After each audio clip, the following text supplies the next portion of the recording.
Salut à tous, bienvenue dans le podcast Hors-Jeu Capital. Très heureux de vous retrouver. Je voulais commencer ce podcast tout d'abord par remercier celui qui m'a remplacé lors du précédent podcast et la victoire du Paris Saint-Germain contre Nîmes, Clément Pernia. Il m'a admirablement remplacé, donc je le félicite et vous le reverrez sûrement tout au long de la saison parce qu'il y a des fois où malheureusement on travaille et on ne peut pas être tout le temps présent sur le podcast. Donc voilà.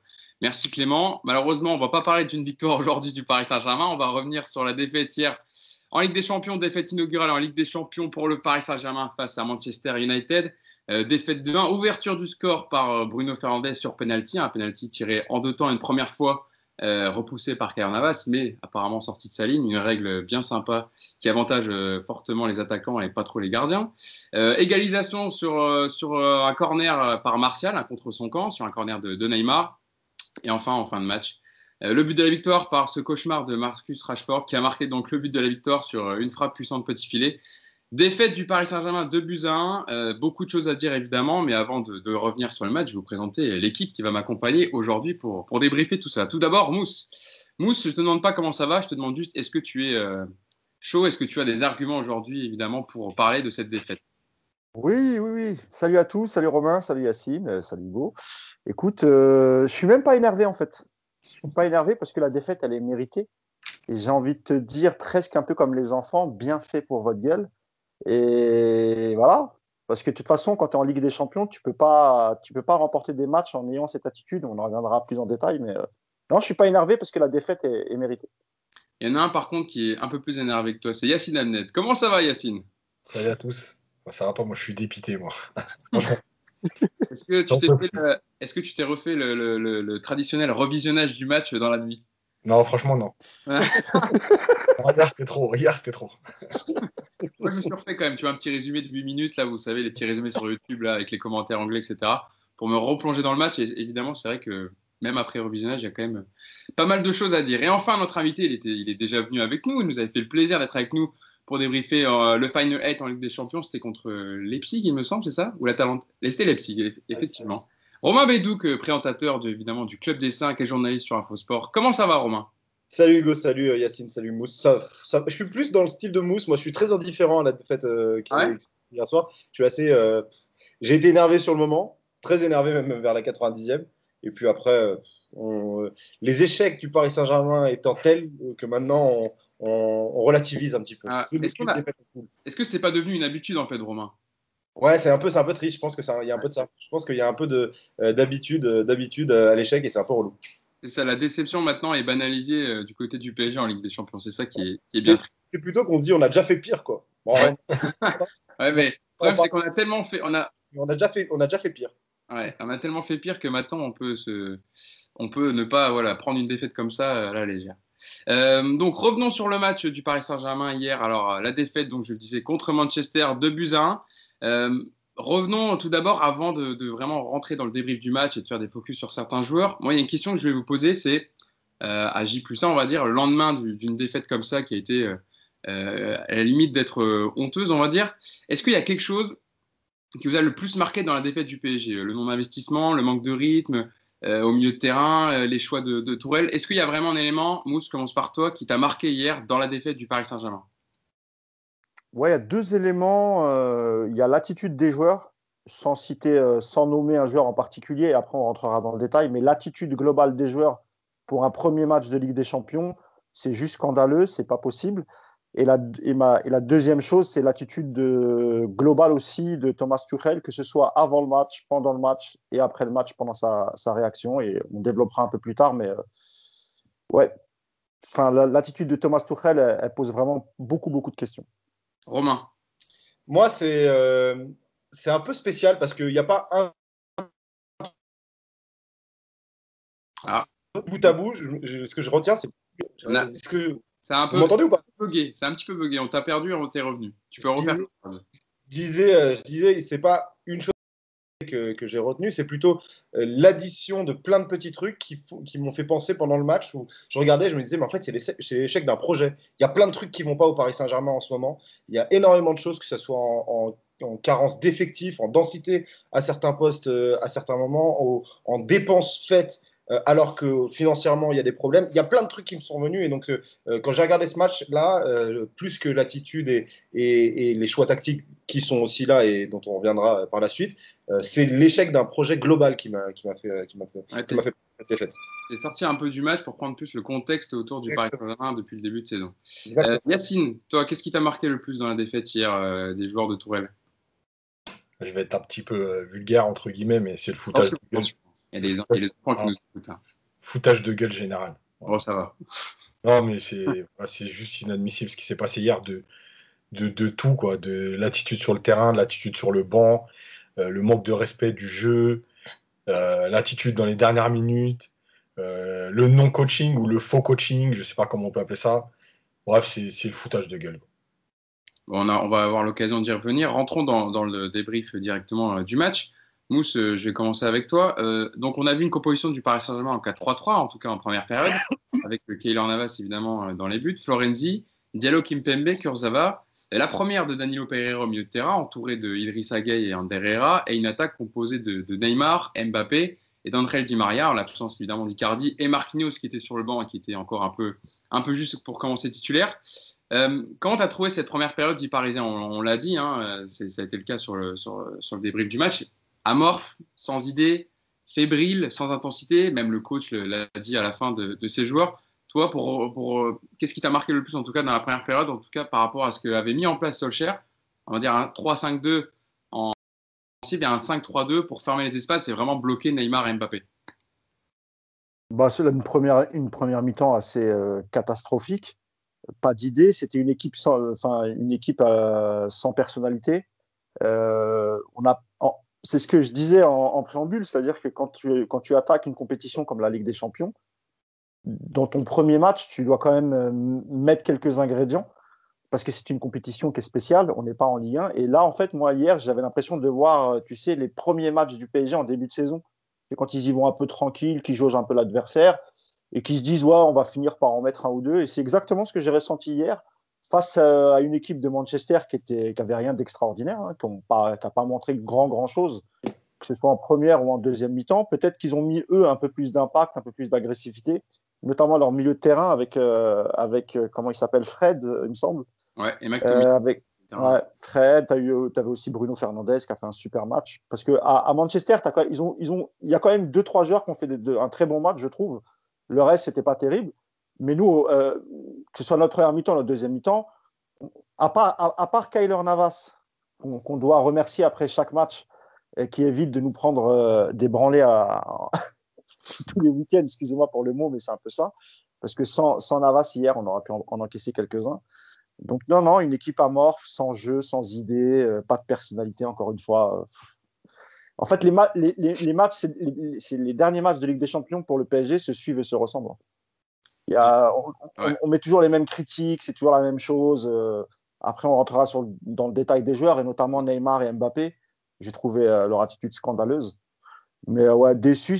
Encore une fois, ils ne méritaient pas de gagner. Donc, c'est pour ça que, comme l'a dit Romain, je prends un peu de hauteur moi aussi. Ouais, une défaite logique, si je t'écoute, Moussa. Ah, tout à fait, mais tout à fait logique. Ouais.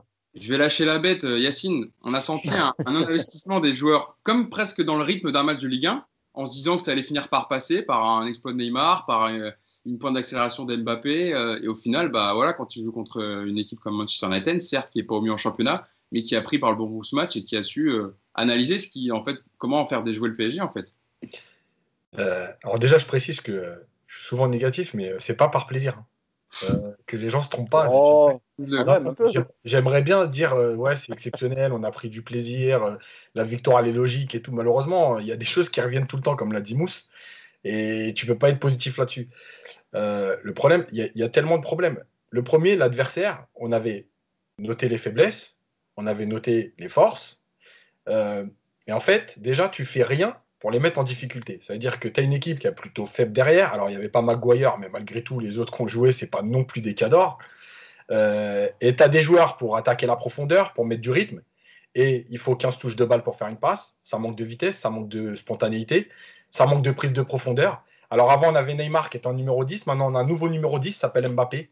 Voilà, il vient, le mec, il décroche, il prend les ballons, il s'arrête, il fait du face-à-face. Voilà, c'est nul. Dans l'état d'esprit, c'est nul en plus avec le ballon, parce que si au moins il faisait des différences comme ça, bah, tant mieux. Mais même pas. C'est-à-dire que lui, il fait face aux joueurs, passement de jambes, passement de jambes, passement de jambes. Bon, les mecs, ça y est, ils ont compris parce que je ne sais pas s'il est au courant qu'il y a des analyses vidéo aujourd'hui. Donc les mecs ne bougent plus. Puis après, ils donnent la balle à 3 mètres en disant bah, de toute façon, je ne peux plus rien faire, donc tiens, vas-y, et puis on verra après.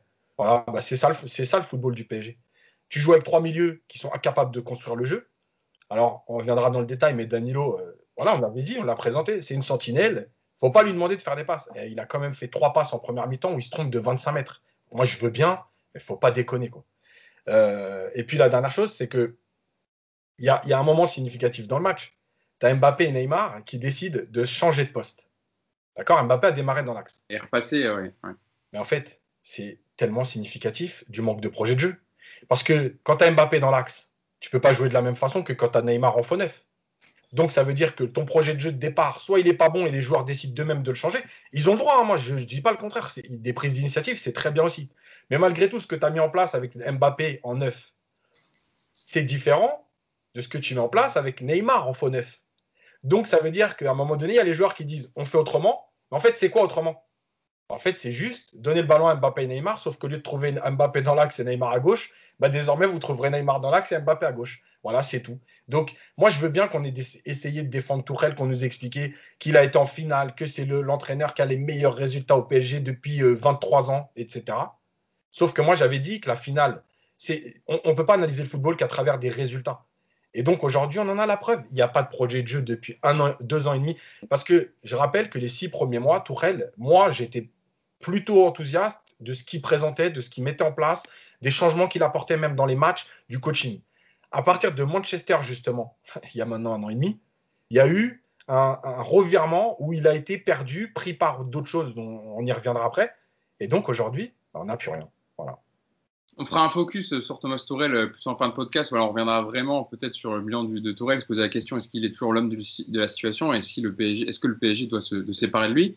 Romain, pour revenir sur le match, Yacine en parlait un peu avec la première de Danilo Pereira au milieu de terrain, qui était accompagné d'Ander Herrera et de Idrissa Gueye. Est-ce que la cause de la défaite, elle se situe aussi au milieu de terrain? On a noté, il manquait Marco Verratti. Idrissa Gueye et Herrera sont 2 joueurs à peu près au même profil. Il n'y en a aucun qui a essayé de dépasser sa fonction, d'apporter un peu plus, de casser une ligne. Ils étaient même, je voyais Ander Herrera hier, il était pratiquement au niveau de Danilo Pereira, voire en dessous.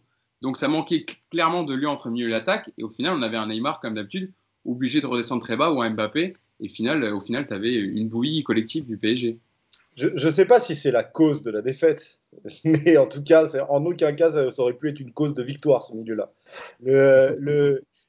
En fait, ce qui me dérange, ce n'est pas le milieu en lui-même. On a le droit de se tromper. Les gens ont le droit de se tromper. Tuchel a le droit de se tromper.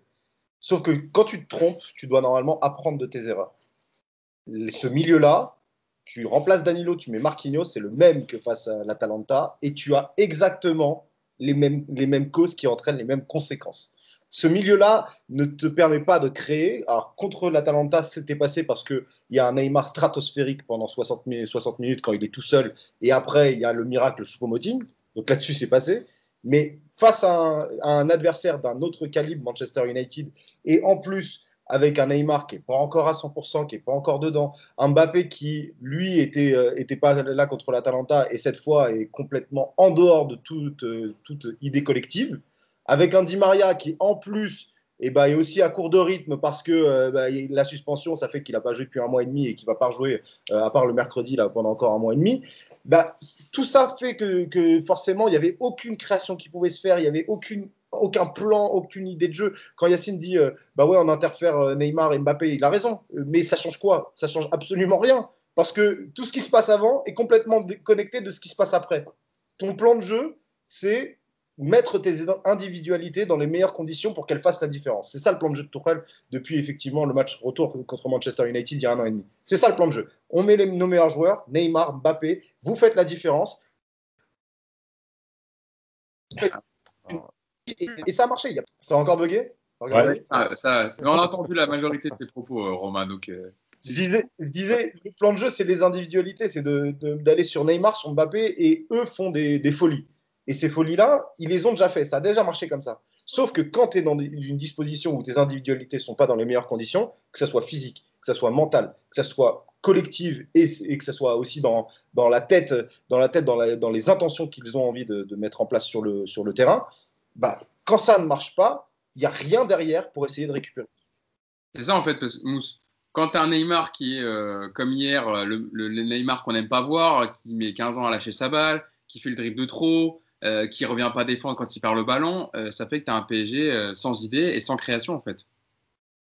Bah, c'est exactement ça. Après, sur la composition de départ, hormis le fait effectivement qu'il ait mis par exemple un Gay à la place d'un Rafinha, ça peut se discuter parce que Rafinha, on l'a vu dans les matchs, très intéressant, mais il manquait quand même pas mal de rythme. On sentait que physiquement, c'était un peu difficile. Danilo, il a eu un seul entraînement, il me semble, un entraînement collectif, parce qu'il était qu'à contact, donc il a repris l'entraînement lundi. Donc après, sur la composition de départ, pour moi, je peux pas dire que c'est scandaleux, même si effectivement le milieu qu'il met, c'est pas un milieu qui va te permettre de créer, ou en tout cas, c'est pas un milieu créatif, c'est sûr. Et on a vu que, franchement, t'enlever Gay hier, tu voyais pas trop de différence. Tu aurais pu laisser effectivement Danilo et Herrera et peut-être rajouter un élément offensif, même si ça a été le cas en deuxième mi-temps, parce que, a priori, c'est même pas un choix tactique. Hein, Oui. il serait sorti sur blessure. Donc, c'est je sais pas à quel moment il s'est blessé, ou pire, peut-être même qu'il a joué blessé. Et là, ça serait la faute de. Là, évidemment, c'est la faute du coach. Parce que si tu sais que ton joueur, il n'a pas toutes ses capacités, et en plus, à ce poste-là, c'est pas le meilleur. Donc là, c'est une petite faute professionnelle de la part de Tuchel. On ne saura jamais parce que ça, il va pas le dire en conférence ou en réaction d'après-match.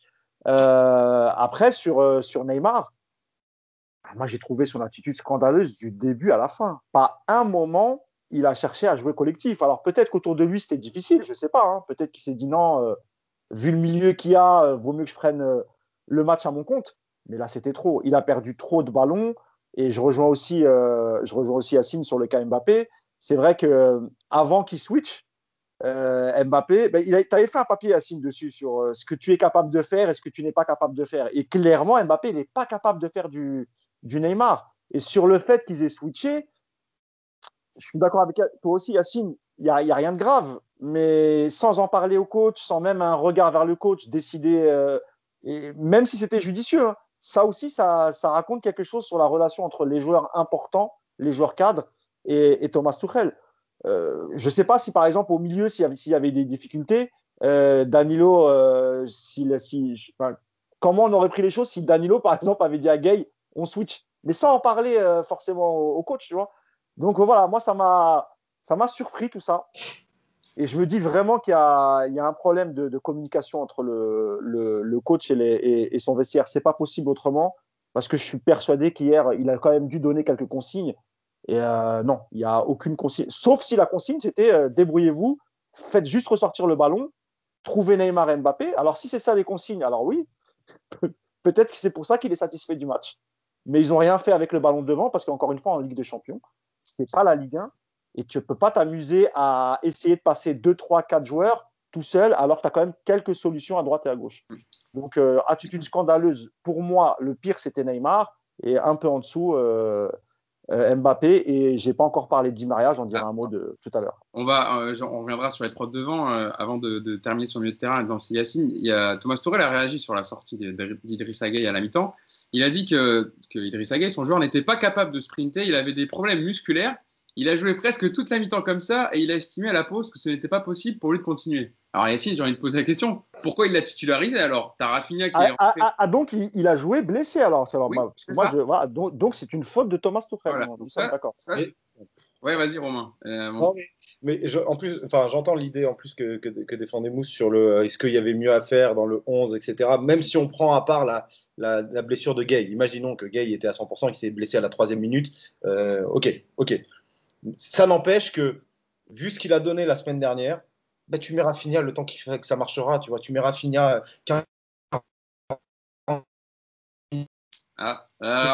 du match, toi tu fais rentrer Moïskine, effectivement.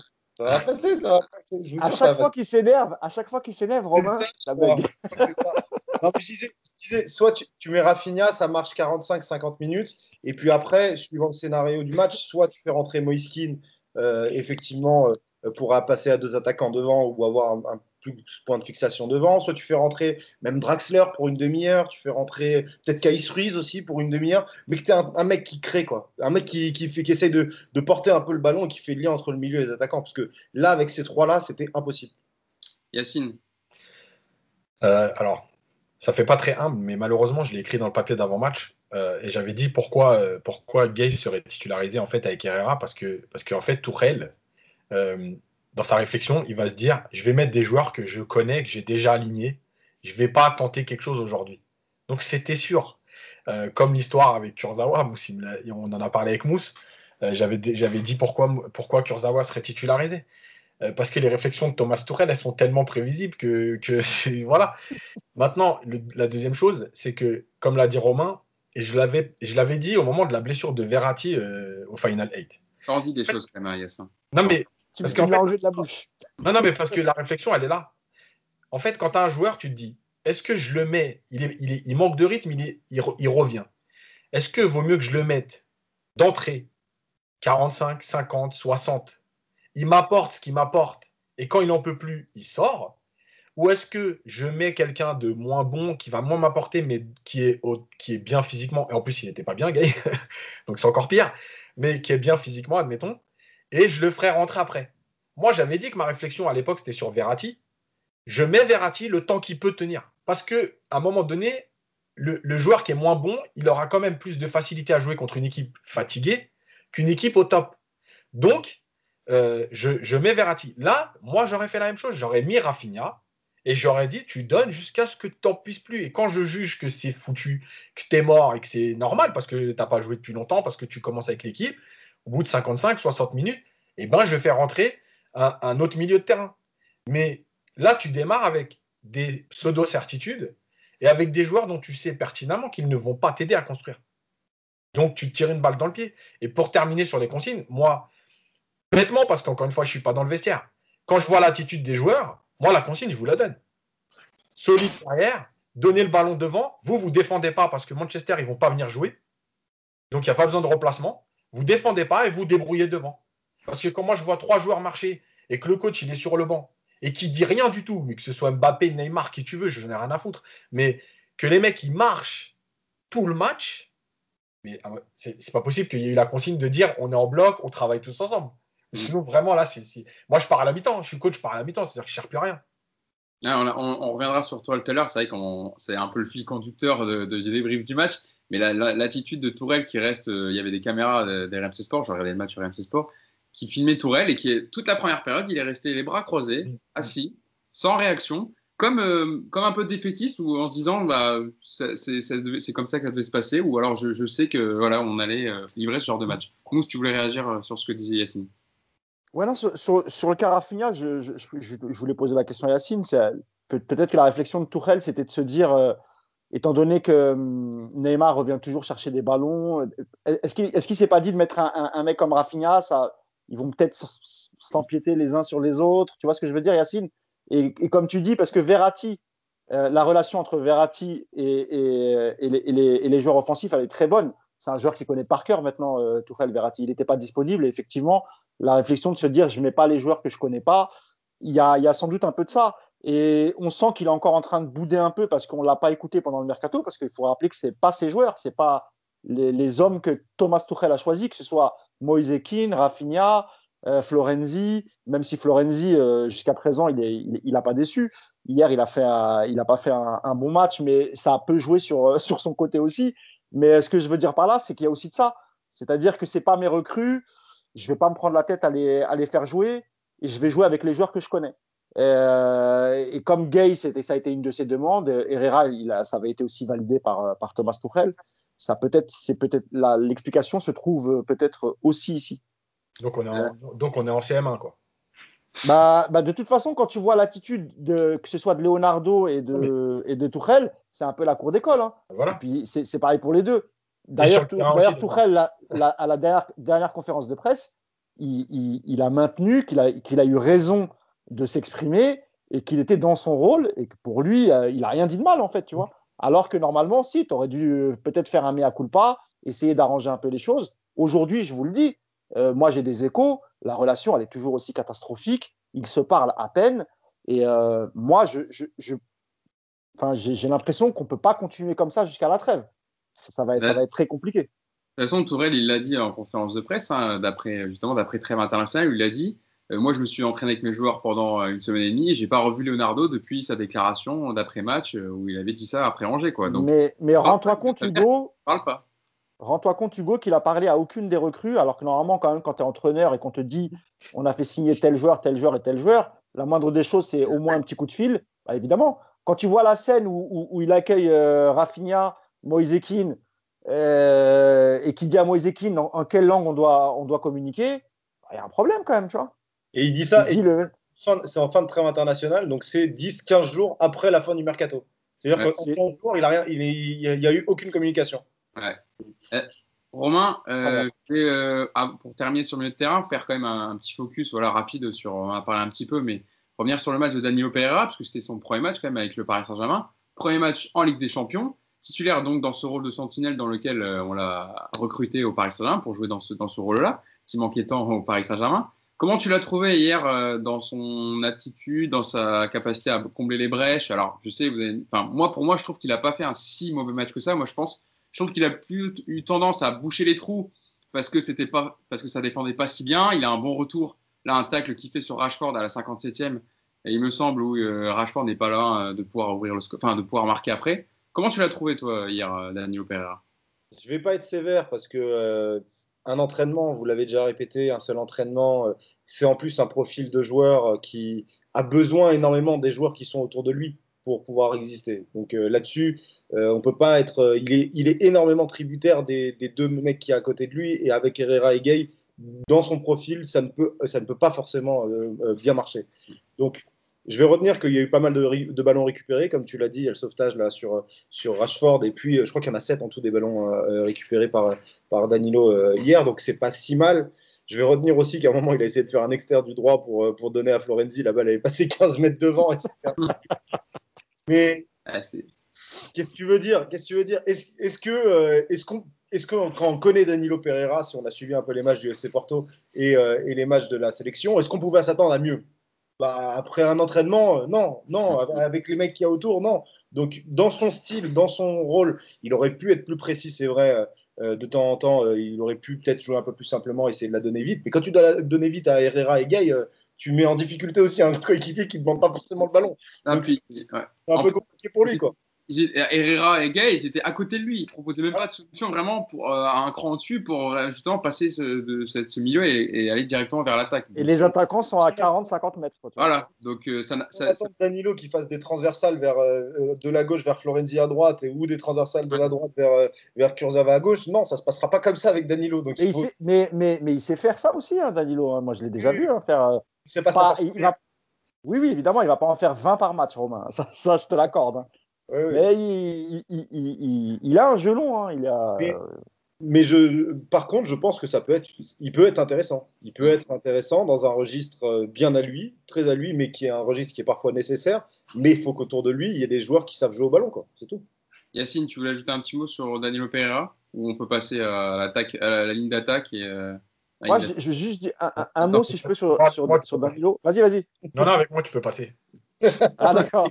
Merci, Yacine. On s'appelle. Hein. Je voulais dire, ce qu'a dit Romain, c'est intéressant parce que je pense que Danilo, avec un joueur comme Verratti, ça sera quand même beaucoup mieux. Voilà, ça sera je pense, beaucoup mieux. Là, évidemment qu'avec Herrera et Gueye devant lui, ce n'était pas simple. Mais pour un premier match avec un entraînement collectif, on ne peut pas dire qu'il a fait un mauvais match. Ça, non. Il a fait un match, il a joué plutôt simple parce que je pense que lui aussi, il sait que c'est sa première. Et démarrer avec une équipe comme le Paris Saint-Germain en Ligue des Champions, tu sais que toutes les caméras vont être braquées sur toi parce qu'il y a une grosse attente autour de ce poste. Ça fait très longtemps que le PSG n'a pas recruté un joueur, un vrai 6 qui peut jouer devant la défense. Donc moi, je pense qu'il s'est contenté de faire le job proprement. Et puis malgré tout, tu vois, il récupère quand même des ballons importants. Il y a le ballon qui sauve sur Rashford. Donc honnêtement, c'est plutôt pas mal. Et évidemment, avec Verratti devant lui, voilà, ça ira beaucoup mieux, je pense. Bon, il est fautif sur le but, un peu fautif sur le but de Rashford parce qu'il se fait prendre de vitesse par Rashford. Mais il y a aussi Yacine. C'est toute la défense qui est apathique. Ouais. Hein. Non, mais bien sûr. Entre Danilo, entre Neymar qui lâche complètement Rashford en plein milieu de l'action, entre Kurzawa qui se balade, je crois que c'est. C'est Baker qui est à gauche. Baker qui se balade. Baker.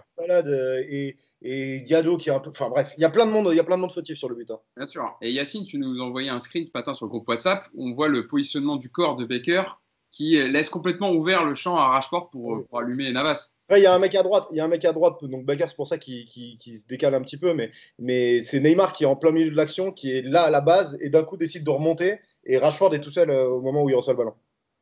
Alors, je vais expliquer ça parce que je l'ai tweeté, il y a plein de gens qui n'ont pas compris, je crois, que j'accuse pas Baker, je dis qu'il est coupable. Il fait partie des coupables. Parce qu'en fait, et je reviendrai après sur les autres. Non, je vais commencer par là. La première, c'est Danilo, parce que j'ai bien revu l'action. En fait, sur la passe de Pogba à Rashford, Danilo, il marche. Et il vient sur le côté au lieu de fermer l'intérieur. Et ça, c'est quelque chose qu'on t'apprend à l'école de foot. Pour défendre, la première chose qu'on défend, c'est l'axe ballon, but. Voilà. Tu n'ouvres pas le champ du but. C'est-à-dire que le mec, s'il met le ballon à droite, on s'en fout. D'abord, la première chose à penser, c'est de défendre l'axe ballon but. Danilo, il n'y est pas, il est en retard. Kimpembe, il est mal positionné et il marche. Et il ne revient même pas derrière Danilo pour fermer l'intérieur encore une fois. Il est tout seul, il n'a pas de marquage, il n'y a pas de joueur, il est à côté de Diallo et il ne revient pas. Et pourquoi j'ai montré Baker? Parce que moi, j'avais dit à plusieurs reprises que je le trouvais très limité. Et j'avais déjà parlé de son positionnement dans un podcast précédent. Et en fait, là, c'est flagrant. Et pourquoi? Parce qu'en fait, quand tu es joueur de foot, et c'est le problème du PSG, et vous allez comprendre, en fait, tu ne fais pas ton match tout seul. Ok, Kimpembe a fait une erreur. Maintenant, moi, je suis Baker. Est-ce que je me dis, moi, je prends mon marquage. De toute façon, ce n'est pas de ma faute, j'en ai rien à foutre s'il y a but. Ou est-ce que je me dis, quelle est la priorité, l'urgence tout de suite? C'est de fermer pour pas que le joueur y frappe. Le joueur côté, j'aurai le temps d'y aller. Et au pire des cas, il va centrer. C'est-à-dire qu'il y a une passe en plus. Parce que le mec, là où il est, j'ai regardé, il est en dehors de la surface. Donc, il n'allait pas frapper de là-bas. Parce qu'en plus, c'est pas Areola dans les buts. Donc, il pouvait frapper de là-bas, il n'y a pas de problème. Ça, c'est méchant, ça. Ouais, c'est vrai, c'est gratuit. Et donc, en fait, Baker, le problème, c'est pas juste son positionnement. C'est de se dire, dans l'intelligence de jeu, il ne comprend pas à ce moment-là de se dire quelle est l'urgence, ma priorité. Parce que si je réagis comme Baker, en fait, moi, je prends mon joueur à gauche, l'autre, s'il est lié droit, il écarte en dehors de l'action. Donc, Dagba, il doit aller marquer là-bas. Mais c'est quoi cette façon de penser le foot? Et en fait, si le PSG en est là, c'est exactement pour ça. C'est-à-dire qu'en fait, chacun fait son match de son côté en se disant, tiens, ça, c'est pas mon marquage. Tiens, Rashford, c'est pas mon joueur. Tiens, lui, c'était pas moi de le prendre, donc je sors pas. Tiens, j'ai fait 5 mètres de course, comme l'a dit Romain. J'ai suivi Rashford, mais bon, c'est pas à moi de faire ce travail-là. Moi, j'arrête en plein milieu, tant pis. Voilà, en fait, chacun fait son match de son côté. T'es puni, et tu mérites que ça, en fait. Voilà. Donc, encore une fois, je termine. C'est pas Baker qui est coupable. Il n'est pas le seul coupable. Il y a plein de coupables sur cette action. Baker, c'était pour montrer que son positionnement, et alors le dernier positionnement, la photo là, où il est carrément en train de regarder Rashford. Sérieux, moi, mon U13, il me fait ça, je lui fais un cours d'1 heure après, je suis obligé, c'est pas possible. C'est pas possible à ce niveau-là de faire ça. C'est pas possible d'avoir au PSG des latéraux qui se positionnent comme ça, parce qu'en plus, Baker, il fait ça, mais Kurzawa, c'est le genre de joueur à faire la même chose. Hein. Donc, ça veut dire que tes latéraux, c'est ça aujourd'hui au PSG. Quoi. Ne me lancez pas sur les latéraux. On a fait notre focus sur Danilo Pereira. Faisons un focus sur Abdou Diallo, Mousse, si tu le veux bien. Il était titulaire, il avait été titularisé contre Nîmes vendredi parce que Marquinhos est revenu blessé avec la sélection brésilienne. Comment tu l'as trouvé? Moi, alors, je sais que Yacine notamment n'est pas d'accord avec moi. Alors certes, il coûte le penalty. Pour moi, il n'y a pas non plus un penalty ultra évident. Il y a son intervention un petit peu limite en première, là où Navas récupère un peu les pots cassés devant Rashford. Mais sinon, moi, j'ai trouvé plutôt à l'aise dans les sorties de balles. Voilà, on sent que techniquement, il est à l'aise pour sortir les ballons. Il a fait quelques interventions, notamment en deuxième période, 2 interventions tranchantes, voire énormes, qui peuvent amener un but, sur Rashford et une sur Martial.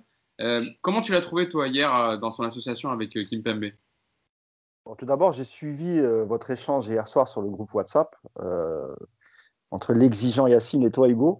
J'étais plutôt d'accord avec toi, Hugo, c'est-à-dire que déjà, il enchaîne son deuxième match, défenseur central axe droit. C'est compliqué pour lui, on l'avait déjà expliqué, Yacine a déjà expliqué la difficulté quand tu es gaucher, tu joues centre droit. Je pense que la première mi-temps, là où il fait l'erreur, il y a le penalty. C'est vrai que la première mi-temps elle est un peu difficile pour lui, mais je pense qu'il faut le temps de se remettre encore dedans. en deuxième mi-temps, honnêtement, sans lui aussi, ça aurait pu être un peu plus compliqué. Moi, je trouve qu'il s'est très, très bien repris. Ce qui est rassurant, c'est que psychologiquement, il a su se remettre dedans, parce que c'est pas évident quand tu es en Ligue des Champions et tu coûtes un penalty. Rappelez-vous, ou quand tu fais une grosse erreur, rappelez-vous Kerrer face à Manchester United. Donc lui, il s'est quand même bien repris en. Pardon ? Je dis, lui, pour le coup, il avait sombré mentalement dans le match. On l'avait voilà. Toujours dans le trou, là. Il est toujours dans le trou, là. Et c'est pour ça que j'ai trouvé plutôt rassurante sa deuxième mi-temps. Ça veut dire que psychologiquement, il est quand même fort. Et moi, j'ai toujours dit que pour moi, ça reste un joueur intéressant, Diallo. Quand il jouera vraiment à son poste, quand il remplacera Kimpembe et quand il jouera axial gauche, vous verrez, c'est un joueur qui est propre techniquement. Et tu l'as dit, il n'est pas gêné avec le ballon. En général, il fait plutôt des bonnes relances. Donc, c'est plutôt rassurant. Maintenant, il était là, il a fait le job. Qu'est-ce que tu peux dire? Il coûte un penalty, c'est vrai, mais moi, je veux plutôt mettre l'accent sur sa deuxième mi-temps où il a su réagir. Et honnêtement, il sauve quand même quelques ballons très chauds devant Keylor Navas. Donc pour moi, il s'est bien rattrapé. Je ne vais pas dire qu'il a fait un très bon match, mais si tu prends les demi-temps, bon, il a la moyenne, on va dire. Ouais. Romain, un petit mot rapide sur Abdou Diallo. Je suis pas d'accord avec moi. Ah, mais je sais, mais c'est pour ça que je lance Romain, parce que je sais qu'il n'est pas trop d'accord avec moi. Donc, non, il va s'entendre avec Yacine. J'entends la deuxième période, je l'entends, et c'est vrai qu'il a été meilleur. Il n'a pas été non plus extraordinaire, il a été meilleur. Mais quand je pense à Abdou Diallo, au Abdou Diallo qu'il y avait à Dortmund, on le débriefait beaucoup dans le Club des 5 à l'époque.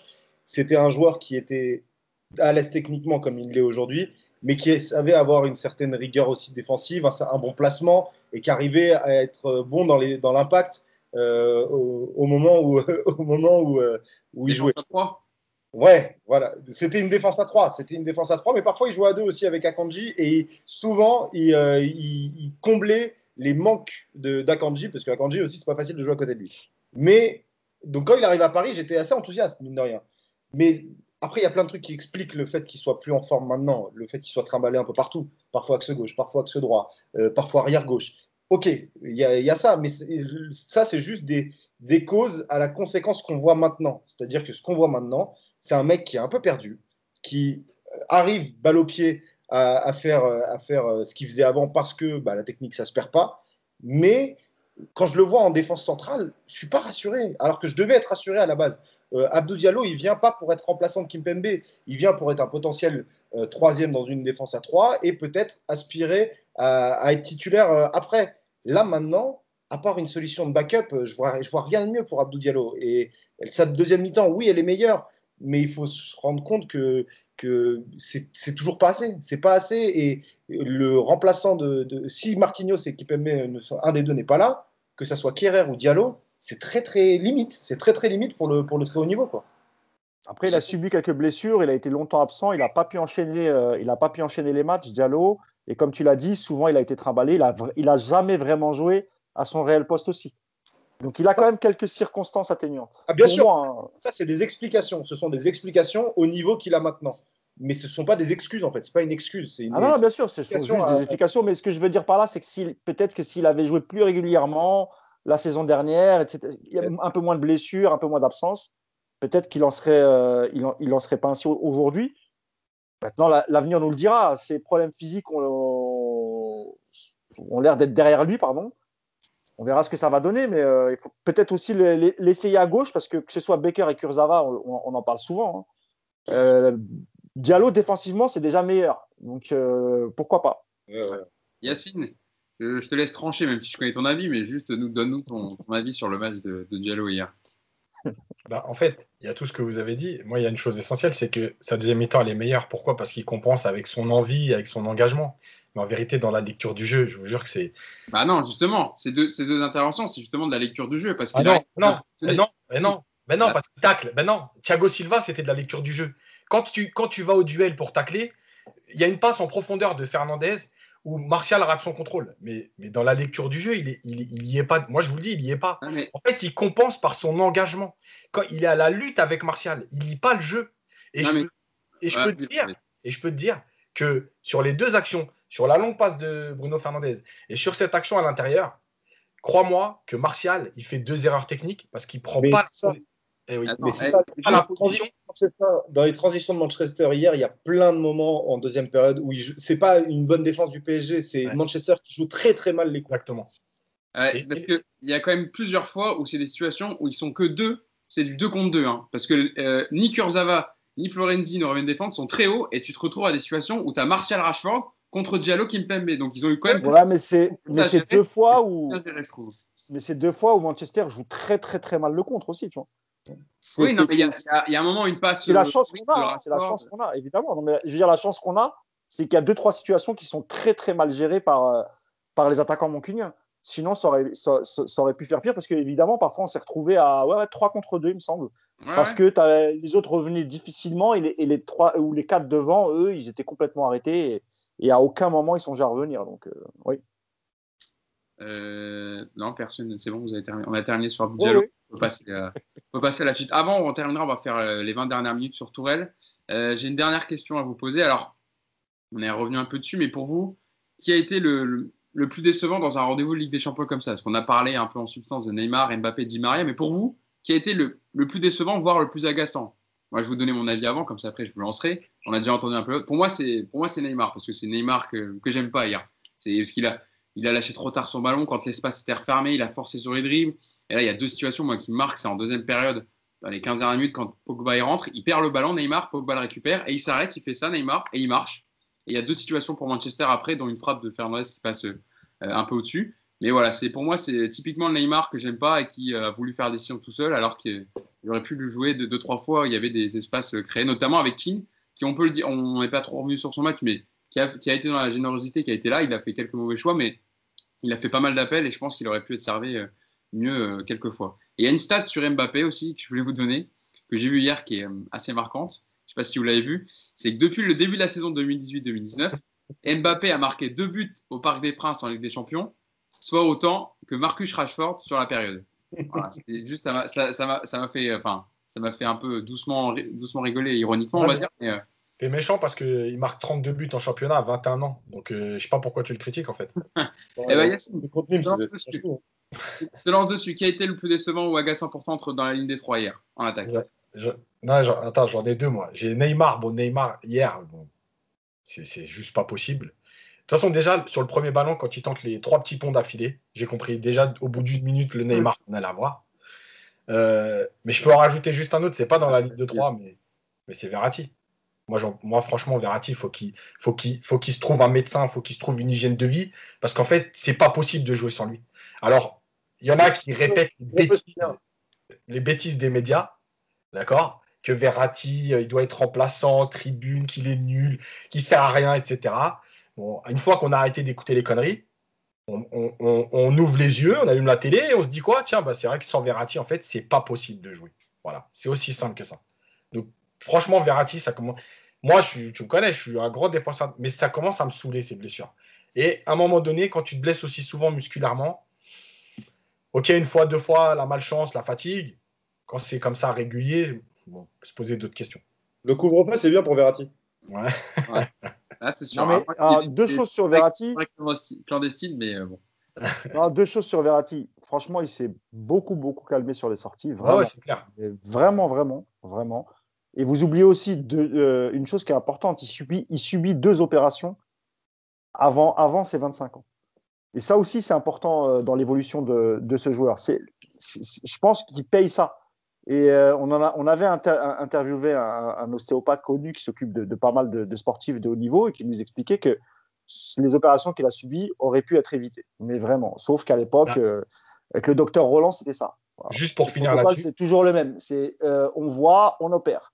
Juste pour finir là-dessus, justement, c'est vrai que moi, quand il s'est fait opérer la première fois de la pubalgie, franchement, à son âge, je n'ai pas compris parce qu'il y a d'autres moyens de la soigner. Et on sait que l'opération, en fait, elle te permet de te soulager rapidement. Enfin, tu as un temps d'attente, de latence, etc. Mais elle te permet de te soulager réellement. Mais en fait, elle ne te soigne pas réellement. Et c'est vrai, mais ça fait partie de. C'est un tout, ça, plus ça, plus ça, plus ça. Bien sûr, mais ce que je veux dire par là, c'est que sans doute, s'il avait évité à cet âge-là cette opération, peut-être qu'aujourd'hui, ça irait En tout cas, un peu mieux. Mm. Là, tu sens quand même qu'il est très, très fragile physiquement. Là, je ne sais pas si c'est dû à un coup qu'il a pris en sélection avec l'Italie ou si c'est toujours les mêmes problèmes récurrents qui reviennent un peu tous les mois et demi, tu vois. Là, c'est une lésion à la cuisse, donc là, c'est Mm. pas. Ouais. Donc, c'est D'ailleurs, il musculaire. est sorti en sélection à bout de 55 minutes à cause de ça, justement. Oui, c'est vrai. Effectivement. Romain, toi, qui t'a le plus déçu de la ligne des trois devant? Je vais laisser les circonstances atténuantes à Di Maria, mais c'est un match indigne pour Di Maria. Et surtout, on n'a pas l'habitude de ça dans les matchs importants du Paris Saint-Germain. À part sa frappe en début de match, il nous a rappelé celle qu'il a mis contre Naples au parc. Son carré R2, là, l'enroulé sur la PlayStation, c'était le même que contre Barcelone aussi. Bon, à part ça, donc, et puis, Di Maria, je l'ai encore, hein, il y a les circonstances qui font qu'on peut expliquer cette non-performance. Moi, c'est Mbappé. Mbappé, on en a parlé en début d'émission, Yacine en a très bien parlé, mais Neymar a été agaçant, mais dans un style Neymar qui a montré que dans ce style-là, et en plus avec ce qu'il y a autour de lui, il aurait pu faire des différences qui auraient marché. Voilà, moi, si je suis Neymar, je me rappelle du match contre l'Atalanta, je sais que ça va être rebelote pendant 90 minutes là, contre Manchester United, bah, je vais me mettre aussi dans ce mode Survivor où c'est moi qui vais devoir faire la différence. Donc je peux expliquer un peu les excès d'individualisme qu'il a eu hier. Mbappé, c'est indéfendable. C'est indéfendable de la performance de Mbappé parce que si tu es dans ton style, dans ton rôle, dans ce que tu sais faire et que tu rates, bon, bah, c'est un non-match et à la limite, tu as fait ce que le jeu prenait et ce que ton jeu prenait. Quand tu te plantes pendant 90 minutes sur un style de jeu qui n'est absolument pas le tien, que tu cherches des trucs qui n'ont absolument aucun sens, que son match, c'est pour faire une compilation YouTube de gestes techniques. C'est pas un match de foot. J'arrive, je fais du 1 contre 1. Moi, je suis fan de basket, on dirait qu'il voulait faire que des ISO et qu'il voulait absolument après faire la différence. Mais sinon, d'un point de vue jeu, d'un point de vue tactique, ça n'avait absolument aucun sens. Et que lui n'ait pas la lucidité de se dire bon, bah, ça marche pas, je vais me reconcentrer sur ce que je sais faire, bah, déjà, je trouve ça grave. Que son coach n'ait pas la lucidité de lui dire à la mi-temps, que son capitaine et son leader technique non plus n'aient pas la lucidité de lui dire, ça fait énormément d'erreurs pour un match mais qui n'a absolument aucun intérêt, qui n'a aucun sens en plus. C'est que je n'arrive pas à savoir, à comprendre ce que Mbappé voulait faire. Qu'est-ce qu'il voulait faire hier? Est-ce qu'il voulait prendre le ballon, en dribbler 7, marquer le but de l'année et se dire ah bah voilà, ça y est, maintenant c'est moi la superstar du Paris Saint-Germain? C'est pas comme ça que ça marche. C'est pas comme ça. Si tu veux être le leader technique, soit tu en as la capacité, soit tu n'en as pas la capacité et tu essayes d'être bon dans ton registre. Mbappé a été mauvais dans un registre différent. En plus, c'est un registre sur lequel ça a été constant, quoi, tout le match. Donc pour moi, c'est lui. Il y a juste un moment où il a fait une belle différence, mais Derrea a fait un très bel arrêt là où il dribble Wan-Bissaka sur son crochet. Voilà. Bon, il faut bien qu'il en fasse une quand même dans le match. Mais quand il fait cette différence, il est déjà dans le dernier tiers du terrain. Dans le dernier tiers. À surface. Ouais, voilà. Donc là, il peut se permettre d'essayer de dribbler, d'essayer de faire des différences. Mais en aucun cas, il doit venir entre la ligne médiane et les 35 mètres, là, essayer de récupérer le ballon et partir en dribble. Ça n'a aucun sens de faire ça. Mousse, c'est toi qui termine cette petite séquence. Toi, entre les trois, qui t'a le plus déçu? En fait, quand j'écoute ce que vient de dire Romain, j'étais parti sur Neymar aussi. Mais en fait, non, je suis d'accord tout à fait, parce que je n'avais pas eu le même raisonnement, mais du coup, il m'a convaincu. Parce que c'est vrai que Neymar, il joue toujours dans ce registre-là. Alors, des fois, ça passe, on trouve ça génial, et on dit qu'il a fait un grand match. Et puis, des fois, ça passe pas. Et comme hier, mais hier, c'était un peu trop. C'est-à-dire qu'il a systématiquement voulu faire la différence tout seul face à 2-3 joueurs. Et encore une fois, je rappelle qu'on est en Ligue des Champions, c'est pas un match de Ligue 1, et qu'en face, c'est quand même une équipe c'est quand même Manchester United, même si c'est plus le grand Manchester. Moi, la question que je me pose, en fait, et là, je vais englober les deux, c'est que est-ce que, par exemple, Mbappé peut avoir cette attitude dans une autre équipe? Prenons l'exemple du Real Madrid, équipe qu'il est soi-disant censé rejoindre l'été prochain. Est-ce que vous pensez que au Real Madrid, avec des mecs comme Ramos, Modric, tu vois, des anciens, des cadres, est-ce que tu penses qu'il peut se permettre de jouer comme ça pendant 90 minutes? Moi, je ne pense pas. Je peux vous citer d'autres clubs comme ça. Est-ce qu'aujourd'hui, dans l'effectif du Paris Saint-Germain, citez-moi un joueur qui est capable de leur dire hey, les gars, Vous arrêtez vos conneries. On a une équipe et on ne peut pas gagner comme ça. Donc, est-ce qu'il y a un joueur qui peut mettre une soufflante à ces deux joueurs? Aucun. Est-ce que vous avez vu hier un joueur venir engueuler Mbappé ou lui mettre une soufflante pendant le match en lui disant arrête tes conneries? Personne. Même pas le coach. Yacine l'a répété souvent. Depuis qu'il a fait son caca nerveux Mbappé, le jour où Tuchel l'a sorti, Tuchel ne peut plus le sortir. C'est fini. Je ne vous parle même pas de Neymar. Donc voilà, la question aussi, elle est là. Mais je vais aller plus loin. Je pense que s'il est un jour au Real, mais je prends le Real, mais je parle de grosses institutions. Si un jour il va à la Juve, si un jour il va au Bayern, s'il va dans des clubs. Et Liverpool, parce qu'on parle aussi de Liverpool. Liverpool, je pense que lui n'a même pas l'idée et il ne va même pas se permettre de faire ça. C'est-à-dire qu'il n'aura même pas besoin d'être cadré. Ouais, je pense aussi que c'est plus par rapport à quand il saura qu'il aura un entraîneur comme Jürgen Klopp qui ne lui laissera pas passer ça. Je pense qu'il n'aura même pas. Quand il rentrera sur la pelouse, je pense qu'il s'adaptera à l'idée collective du jeu, etc., qu'il n'essaiera pas de faire la différence parce qu'il sait qu'au PSG, il a un peu tous les droits et qu'il fait ce qu'il veut. Donc, ça dépendra aussi beaucoup du choix du club et de l'entraîneur qu'il aura avec lui. Passons sur Thomas Tuchel, les amis. Terminons ce podcast avec l'ami Thomas Tuchel. Je vais commencer par sa déclaration en conférence de presse d'après-match. Pour moi, est symptomatique du non-match du Paris Saint-Germain. Donc, on lui pose la question. Comment expliquer la performance de ce soir? Était-ce un problème physique? Thomas Tuchel répond honnêtement, je ne sais pas. Il y a eu beaucoup de je ne sais pas hier. On a eu beaucoup de problèmes, spécialement en première mi-temps. C'était une surprise pour moi, car on reste sur 5 victoires consécutives. C'était une performance sans intensité avec le ballon, sans agressivité, sans récupération, sans contre-pressing. Je ne sais pas pourquoi. On a eu du mal à retrouver l'état d'esprit nécessaire en Ligue des Champions. C'est comme ça. Yacine, je vais te lancer dessus, mais moi, ça me rend dingue quand j'entends ce genre d'analyse d'un entraîneur, en plus après un match de Ligue des Champions, quand ton équipe a produit un tel contenu, répondre de je ne sais pas, ou c'est comme ça, ou voilà, c'est la vérité du match. J'ai du mal à comprendre. Est-ce qu'il est blasé? Est-ce qu'il n'a plus les ressources nécessaires? Est-ce qu'il n'a plus les idées pour réussir à faire jouer ce PSG? Ma question, c'est est-ce qu'il est toujours l'homme de la situation à travers ce genre de déclaration? Alors, déjà, après la finale, j'avais dit qu'il ferait tout pour se faire virer, qu'il ne voulait pas partir, mais qu'il voulait partir avec un chèque. Et je pense qu'en fait, on est en plein là-dedans. Quand tu dis je sais pas, ça veut dire en gros, de toute façon, je m'en fous, en fait, j'ai pas d'explication à te donner à personne. Voilà, il s'est passé ce qui s'est passé, tant pis. Voilà, je crois qu'il y a une autre déclaration où il dit on est arrivé au stade, c'était très calme, je les ai trouvés très calmes. Je l'ai, Yacine, si tu veux, pour étayer ton propos. Et on lui pose la question quelle était l'ambiance dans le vestiaire à la mi-temps? Pour savoir si peut-être il y avait une réaction. Il dit, et lui, il revient sur avant le match, l'ambiance dans le vestiaire était déjà un peu trop calme. J'ai un sentiment bizarre. Normalement, on écoute beaucoup de musique très forte. Ce n'était pas comme ça aujourd'hui. À la mi-temps, ce n'était pas le moment d'être en colère. Voilà. Donc c'est jamais le moment d'être en colère. Il n'influe pas sur le jeu. Il n'influe pas sur l'ambiance. Il n'influe pas sur la motivation des joueurs. En fait, il sert à quoi? Donc, il sert à rien. Moi, je pense simplement que, et je l'ai dit sur plein de coachs dans différents clubs, déjà, quand tu es coach, il y a deux solutions. Soit tu es un coach qui est nommé par un directeur technique avec un organigramme bien carré, bien précis, qui se soutient. Et tu as l'appui de ton directeur technique. Ça veut dire que quand tu dis à Mbappé, tu sors et qu'il fait la gueule, le directeur technique, il vient et il dit écoute, tu vas t'asseoir sur le banc les 2 prochains matchs, c'est pas un choix du coach, c'est un choix de la direction du club et tu vas arrêter ton cinéma. Soit, déjà, tu n'es pas nommé par celui du dessus et quand il arrive, déjà, ça ne se passe pas très bien avec lui. Donc, tu n'es pas soutenu. La deuxième chose, c'est que tu viens avec des convictions. On l'a dit, les 6 premiers mois se passent plutôt bien.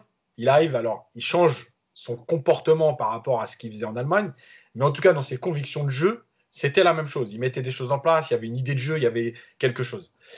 Et en fait, à un moment donné, tu t'es pris par la politique et la géopolitique du vestiaire, etc. Et en fait, à l'arrivée, il va se passer quoi? On l'a vu, là, Emery, depuis plusieurs semaines, il parle beaucoup du PSG.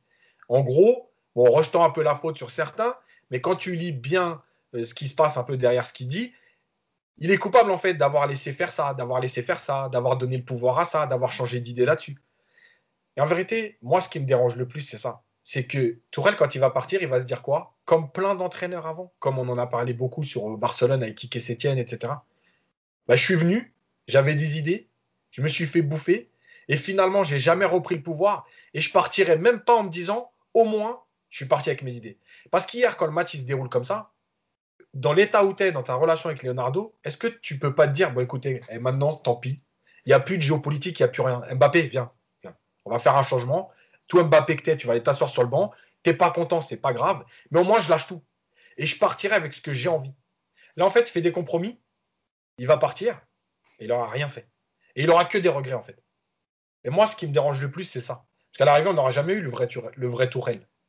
Voilà, par rapport à ce qu'il a mis en place à Dortmund et par rapport à réussi, moi. Voilà. Mousse, est-ce que tu fais le même constat aussi qu'il a fini par renier sa philosophie de jeu, ses convictions pour en fait s'adapter à la politique sportive du PSG et aux stars qui prennent un peu le dessus sur l'entraîneur? Ouais, de toute façon, comme il sait que c'est sa dernière année, qu'il n'y a aucune chance qu'il prolonge et qu'il soit là la saison suivante, en fait, il pourrait faire, au contraire, en fait, Yacine, il pourrait faire ce que tu as dit. C'est-à-dire, si vraiment il voulait se faire créer une situation pour pouvoir se faire licencier et toucher son chèque, la meilleure chose à faire, c'est de laisser les cadres sur le banc. Et là, crois-moi que la direction va lui dire ah non, c'est pas possible. Nous, il faut que tu fasses jouer Mbappé, il faut que tu fasses jouer Neymar, etc. Donc, je sais pas si c'est vraiment ça. Il y a une chose est sûre, c'est que tu as l'impression quand même qu'il a complètement abandonné. C'est-à-dire qu'il n'y a pas de. La première année, quand on était en difficulté, il faisait des changements pendant le match, il y avait des changements tactiques, il n'hésitait pas à sortir quelques joueurs, changer de schéma, etc. Là, il se laisse aller, en fait. On est un peu sur la continuité du Final 8. Il a raison, Yacine. Hein. On ne va pas non plus juste garder le résultat et dire qu'on est arrivé en finale. Il s'est passé des choses, ne serait-ce que contre l'Atalanta déjà. Il faut rappeler qu'on se qualifie dans les arrêts de jeu, donc c'est un problème aussi. Après, Leipzig, on a vu que Leipzig avait un peu dénaturé, et j'exagère quand je dis un peu, c'est un euphémisme, dénaturé son jeu parce que pas voulu prendre de risques. C'était un match aller simple, une demi-finale. Donc voilà, et puis après, on a vu le résultat face au Bayern, hein, complètement impuissant. Donc pour moi, ça sent mauvais pour Tuchel, parce qu'encore une fois, tu peux pas continuer et risquer de te faire sortir des poules. Parce que je rappelle que depuis l'arrivée de Tuchel, on a perdu contre l'OM, ce qui n'était jamais arrivé sous QSI. On perd deux finales. Deux finales, oui. Enfin, on se fait éliminer en Coupe de la Ligue et je parle contre Rennes et Coupe de France. Donc, on prend juste un titre de ce qui n'était jamais arrivé. Je crois que on avait perdu une coupe sous Blanc et une sous Ancelotti, mais depuis plus rien. Et une défaite lors du premier match de Ligue des Champions, c'était plus arrivé depuis 2004 face au CSK Moscou. Ça fait beaucoup, moi, je trouve, sous l'ère Tuchel. Moi, je pense qu'il va falloir prendre des décisions. Il ne faut pas se cacher derrière le fait de se dire oui, ça va coûter cher de licencier, ça va coûter encore plus cher de le garder. Et je ne parle pas d'argent, mais je parle de crise de résultats, crise sportive, crise d'institution, tout ce que tu veux. Parce qu'encore une fois, ça va creuser le fossé entre le directeur sportif Leonardo et le coach, et ça risque d'aller encore plus loin. Et même si les joueurs ont pris le parti de Thomas Tuchel parce qu'il y a une vraie défiance vis-à-vis de Leonardo, même les joueurs, au bout d'un moment, ils vont se dire attends, il nous faut quand même un coach pour nous cadrer, nous donner une idée de jeu, etc. Et tu as l'impression que tout ça, c'est fini. Et qu'il est vraiment en roue libre et qu'il attend juste une décision. Écoute, on verra. Mais c'est compliqué. Là, les prochaines heures vont être compliquées pour lui. Il faudra voir le match de ce week-end. Mais la Ligue des Champions arrive vite. On joue à l'extérieur contre Başakşehir, qui n'est pas une équipe de très très haut niveau. Si tu fais une contre-performance encore contre Başakşehir, honnêtement, je ne vois pas comment il pourrait rester plus longtemps au PSG. Romain, on peut se dire que sans le but de Choupo-Moting dans le traditionnel contre l'Atalanta, il est plus en poste déjà, Thomas Tuchel, en fait. Oui, ça c'est certain. Mais Tuchel, il est un peu à l'image de ce qu'est le Paris Saint-Germain depuis QSI, dans le sens où il s'est embourgeoisé. Il s'est laissé complètement avoir par les résultats en trompe-l'œil qu'il a en Ligue 1 et de ce qu'il a eu pendant le Final 8, ce qui fait qu'il ne taffe plus. Moi, j'ai l'impression qu'il ne bosse plus, Thomas Tuchel. Cette poule de Ligue des Champions, le match d'hier, il a révélé un truc qui est flagrant, c'est que le Paris... Ah, c'est le troisième. Tu peux reprendre ta phrase. J'ai même plus besoin de m'énerver. Le match d'hier, la poule d'hier montre que le Paris Saint-Germain n'a pas préparé et a pris par-dessus la jambe cette poule de Ligue des Champions. On va récapituler les trois adversaires. Manchester United, adversaire le plus fort du groupe, dont on a vu toutes les carences, notamment défensives, pendant le mois de juillet, parce que le Paris Saint-Germain ne jouait pas, donc Tuchel a dû regarder des matchs, j'espère pour lui, et donc il a dû voir les carences de Manchester United qui avait, même si ça a été une très belle période pour eux, ils avaient des carences défensives. Leipzig, on les a joués en demi-finale de Ligue des Champions, il doit se dire de toute manière ça doit passer parce que Leipzig est moins fort que le Paris Saint-Germain. Et Başakşehir, ils font un début de saison horrible en Turquie, ça se voit, ils sont pas dedans, c'est pas l'équipe qui a été championne de Turquie l'année dernière. Donc le Paris Saint-Germain et Tuchel en premier est arrivé sans véritablement bosser. Et la déclaration de Tuchel hier qui dit qu'il a été surpris par le schéma de jeu de Manchester United, c'est la principale observation de ça. Manchester United, dans les gros matchs, il joue à 3 derrière depuis un an. Ça fait un an que Solskjaer, il fait ça. Donc, dire que tu es surpris par cette défense à 3 ou à 5, bah non. Là, sauf qu'ils ont remplacé Brandon Williams par Alex Telles sur le côté gauche. Mais sinon, c'est la même chose. Sinon, c'est exactement les mêmes mecs et c'est exactement le même style de jeu où tu vas laisser énormément de liberté aux trois de devant que sont Fernandes, Rashford et Martial. Parfois Greenwood, mais là, Greenwood, il était pas là. Et quand tu te fais avoir en transition pendant toute la seconde période, et c'est Manchester United qui joue mal les coups, ça veut dire que tu n'as pas bossé ce schéma de jeu. Ça veut dire que tu n'as pas bossé ces situations-là. Et Tuchel, il est complètement coupable là-dedans. En plus des erreurs tactiques du milieu à 3, en plus des changements qui n'apportent à chaque fois rien du tout, en plus de ça, tu n'as pas bossé l'adversaire. Qu'est-ce que tu veux défendre? Qu'est-ce que tu veux défendre? Comment on peut défendre Tuchel là-dessus quand tu te trompes dans ta micro-tactique, donc avant le match, dans la macro-tactique, pardon, avant le match, micro pendant et dans l'observation de l'adversaire. À partir de ce moment-là, tu es indéfendable. Et Tuchel, en ce moment-là, il est indéfendable. En plus d'avoir laissé la liberté complète à toutes ces stars qui doivent faire à peu près tout ce qu'ils veulent sans véritablement conséquences de la part de l'institution, Tuchel, après, il est complètement indéfendable. Donc après, sur ces déclarations dans vos conférences de presse, en France, franchement, on est gâté. Entre Garcia qui dit qu'il y a tout en Ligue 1, qui dit que tout va bien à chaque fois, qui fait une méthode Coué et qui dit si je dois retenir un truc négatif, ça doit être ça, alors que son équipe, c'est horrible. Entre Tuchel qui dit que tout va bien aussi, alors qu'il vient de perdre à Lens, excusez-moi, hein, mais on est vraiment pas gâté. Donc là-dessus, qu'est-ce que tu veux faire? Qu'est-ce que tu veux défendre? Ouais, il va aller au bout de son contrat parce que le Qatar n'a pas envie de payer, et je peux le comprendre. Hein, les Qataris, ils ont mis des sommes astronomiques. Il y a mon ami Omar Altounda qui m'a envoyé, là, il y a 207 millions qui ont été dépensés sur Kerrer, Diallo, Sarabia, tout ça. Quand tu as dépensé 200 millions sur des mecs comme ça, je comprends que tu ne veuilles pas remettre la main à la poche. Et donc, ils n'ont pas envie de dépenser de l'argent pour Tuchel. Et ça va laisser se passer, ça va s'envenimer toute la saison et on va le subir comme ça. Mais tu sais, Romain, comme je te disais tout à l'heure, si tu ne prends pas la décision aujourd'hui de t'en séparer, ça te coûtera encore plus cher. Parce que si tu sors en Ligue des Champions en phase de poule, tu as un manque à gagner au niveau de l'UEFA et des primes liées au tour passé en Ligue des... Je pense pas qu'ils sortiront en phase de poule parce que intrinsèquement, tu es quand même plus fort. Tu es quand même plus fort. Ouais, voilà. Mais Romain, toi-même, tu sais qu'en football, tu peux, surtout en Ligue des Champions, il n'y a rien d'impossible. Honnêtement, il suffit que tu fasses un match nul contre les Turcs. Tu vois, même si tu as dominé le match, tu as eu 20 occasions, mais tu peux mener 1-0, te faire rattraper à la fin. Donc, tu te retrouves avec un point au bout de 2 journées et tu connais les Parisiens. Courir derrière un résultat ou courir derrière les 2 premières places, c'est ce qu'ils détestent faire. Donc, ça te rajoute une pression supplémentaire. Et moi, je te dis que si tu ne prends pas des décisions fortes aujourd'hui, quitte à te mettre un tout petit peu dans la merde financièrement, c'est dangereux. C'est dangereux de laisser quelqu'un qui n'en a plus rien à foutre et qu'en plus, qui sait qu'il est au bout d'un projet.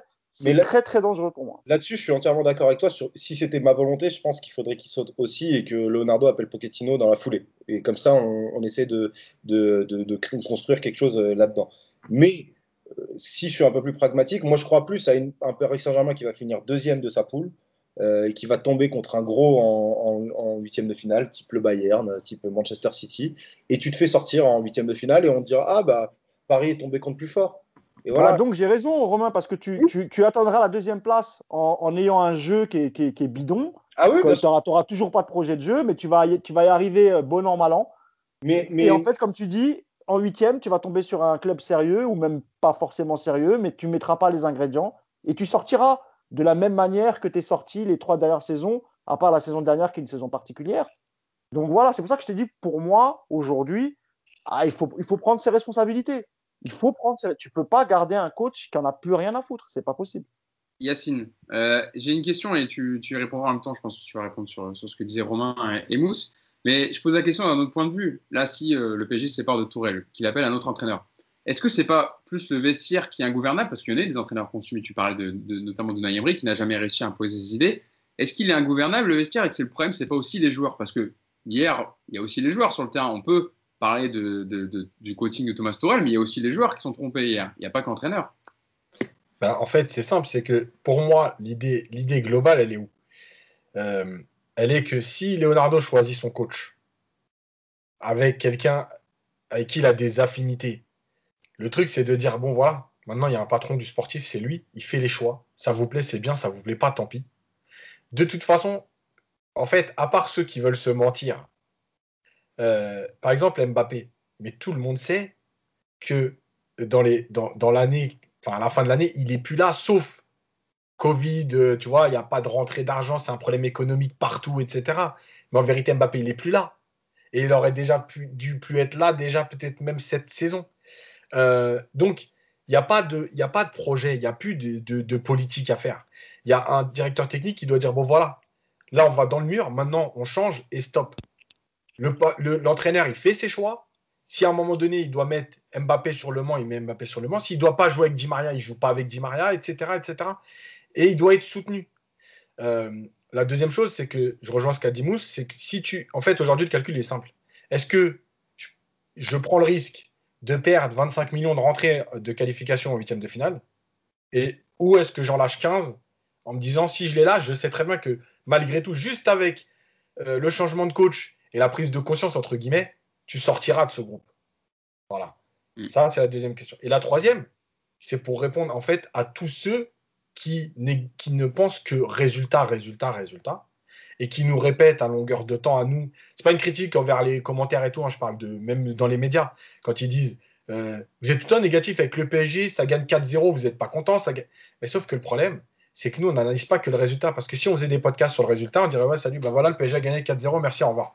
17 secondes de podcast, c'est réglé. Non, on ne fait pas ça. On essaye de comprendre comment tu as gagné, qu'est-ce qui s'est mal passé. Et la faiblesse de la Ligue 1, on l'a répété souvent. Voilà. Donc, à un moment donné, nous, on n'est finalement pas surpris. Et je vais même dire plus, c'est que je me suis même laissé avoir par Nico, c'est un petit message à Nico, sur les autres podcasts. Parce qu'au départ, j'avais bien dit qu'il y avait la faiblesse de Manchester. Mais Manchester avait quand même des atouts offensifs et qu'il ne fallait pas les prendre à la légère. Et dans les 2 derniers podcasts, Nico m'a tellement répété que mais Manchester, mais arrêtez, Manchester, c'est nul, on va les éclater, que même moi, je me suis fait avoir et j'ai dit, ouais, c'est vrai que de toute façon, on va les éclater. Mais Yacine, c'était aussi parce qu'on a vu les matchs de Manchester en Première Ligue, et notamment face à Tottenham. Et en plus, on pensait que Maguire serait... on a même prié pour qu'il soit là. Pour que ce soit un peu plus facile pour nous, tu vois. Mais dernière chose, finalement, il n'était pas là, tu vois. Dernière chose, je l'ai écrit aussi dans mon papier. Manchester, malgré tout, ils ont perdu ces matchs-là contre Tottenham et tout à domicile. Je rappelle qu'ils sont à 10 victoires d'affilée, toutes compétitions confondues, à l'extérieur. Et je l'ai écrit dans le papier qu'ils avaient gagné plus de matchs à l'extérieur qu'à domicile cette année. Donc, parce que Solskjaer, il a fait en fait ce qu'il a fait quand il est venu il y a 2 ans. Fermer les espaces. Voilà, un groupe compact, et devant, on verra bien. Alors, il y a 2 ans, c'était l'étoile de Kerrer et de Buffon. Bon, cette fois, il marque des vrais buts, mais c'est un penalty. Un penalty en 2 temps. Et combien de fois ça se passe sur les pelouses de tous les matchs européens ou voire du monde que les gardiens dépassent un petit peu, sont un peu avancés sur la ligne. Depuis qu'il y a la VAR, depuis qu'il y a la VAR, franchement, ils sont sans pitié. Et honnêtement, ça devient terrible. Tu as des goals qui sont un peu avancés, tu fais pas retirer à chaque fois. Non, mais après, tu peux critiquer la règle. Voilà. Mais la règle, on peut avoir des débats sur l'application de la règle, qu'est-ce que tu veux faire Non, mais je parle pas de la décision de faire retirer, c'est juste la règle qui est pour moi inadmissible parce que ça avantage clairement les attaquants.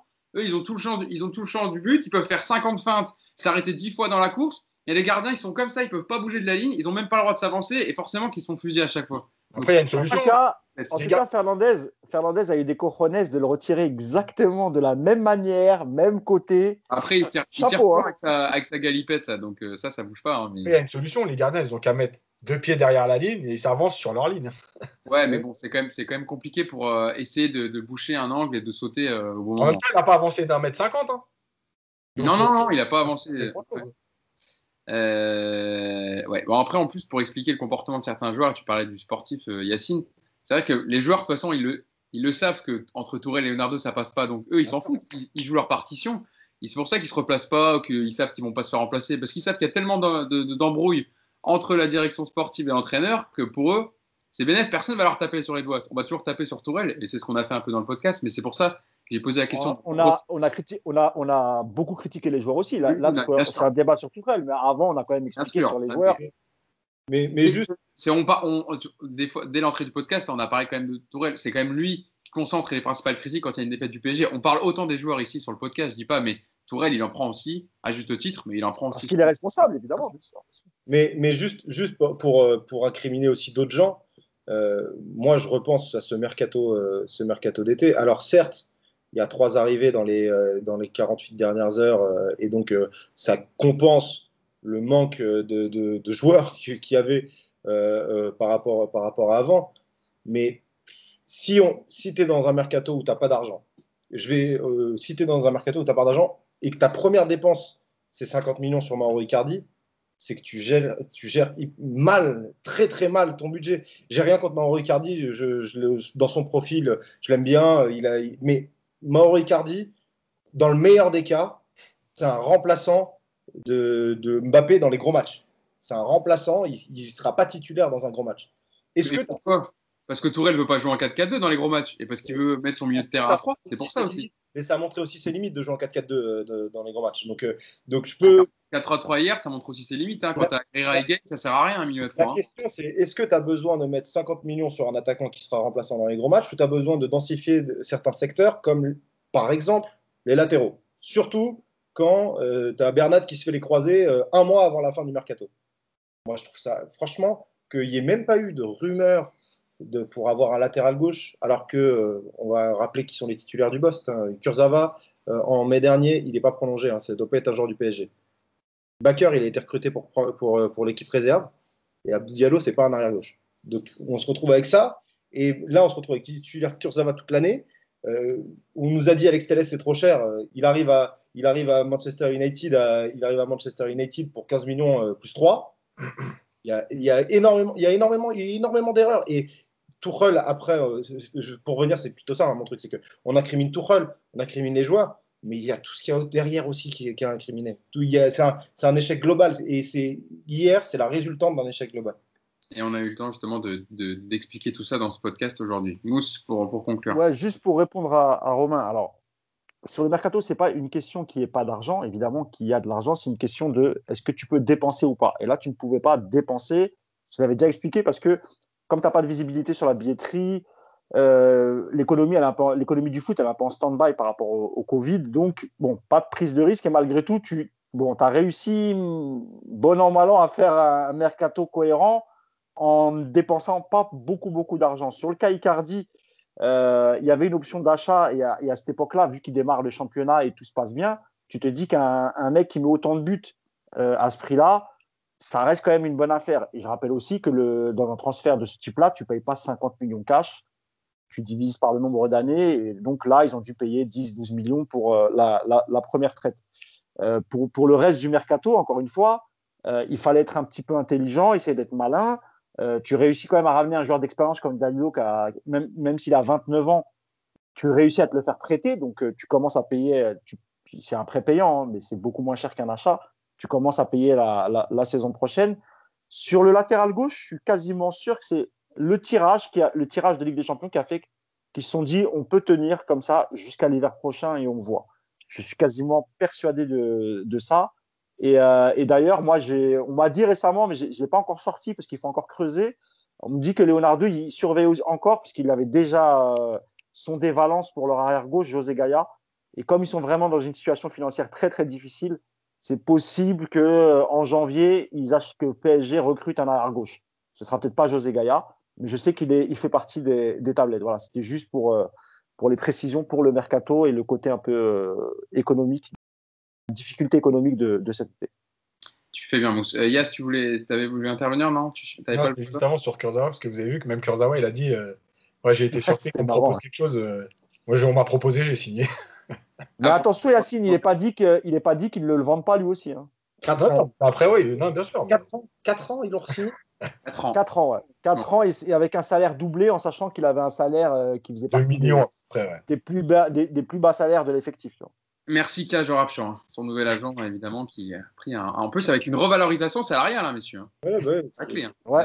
Et c'est Michael Sylvestre, je crois, qui a géré le dossier, qui travaille maintenant pour Kaj Rapchan. D'accord. Très belle revalorisation. Il y en a qui ont de la chance. Merci. Écoutez, on a fini ce podcast. Et donc, il gagne plus que Bernat. D'où la difficulté pour la prolongation de Bernat, qui veut plus que Kurzawa. C'est ça. Et je pense à juste titre, quand même. Normal, bien sûr. Ce qu'il a fait sur le terrain.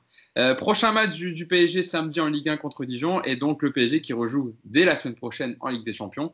Il se déplacera à Istanbul pour jouer contre Başakşehir, le champion en titre en Turquie, qui a perdu hier 2-0 contre Leipzig. De quoi? Et le match, il est à 19h. Le match, à 19h. Contre l'Istanbul Başakşehir de Enzo Crivelli. Attends, samedi à 19h? Non, mercredi à Istanbul, c'est à 19h. Ah, pardon, je crois que tu parlais du match de Dijon. Oh là là, quel horaire dégueulasse. Le match de Ligue des Champions du Paris Saint-Germain à 19h contre l'Istanbul Başakşehir d'Enzo Crivelli et de Raphaël, l'ancien lyonnais qui a rejoint le club turc cet été au Mercato. Donc voilà, on aura évidemment des débriefs dans le podcast pour revenir sur ces deux matchs-là.